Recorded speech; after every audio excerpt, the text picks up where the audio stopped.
వీడికి ఎవడన్నా ఉద్యోగం ఇస్తే బాగుండు. ఖాళీగా ఉండి కాన్సన్ట్రేషన్ అంతా నా మీద పెడుతున్నాడు. హలో గాయస్, మళ్ళా చికెన్ వేసుకుంటున్నాం. గ్యాప్ అంటూ ఏం లేదు గాయస్, అందరూ 100 రూపాయలు చంద వేసుకుంటాం. ఇట్లా మసాలాలు చికెన్ తెచ్చుకొని చేసుకుని తిన్నాం. మా బాయ్ దగ్గర పోయి మంచి మంచి పీసులు 1 కేజీ మారో బాయ్ అంటే మంచి కొట్టిస్తాడు. ఇంకా సేమ్ ప్రాసెస్, మసాలా వేయడం, కలపడం. ఇంకా చికెన్ చేయడానికి మాకు గుడ్ ఏకమై. ఇప్పుడు నువ్వు ఏమన్నా?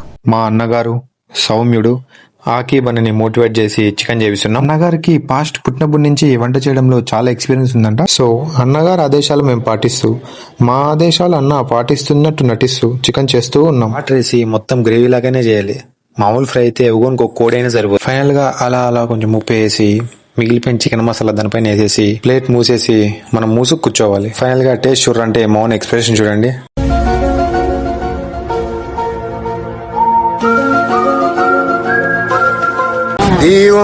ఇంకేముంది, అయిపోయింది. ఫైనల్ గా కొత్తిమీర వేసి అలా ఇలా తిప్పేస్తే అయిపోయినట్టే. బయట బిర్యానీతో పోల్చుకుంటే ఇలా కూడా చేసుకుంటే కొంచెం బానే ఉంటది. సో అప్పుడప్పుడు ఇలాగని ట్రై చేస్తూ ఉండండి.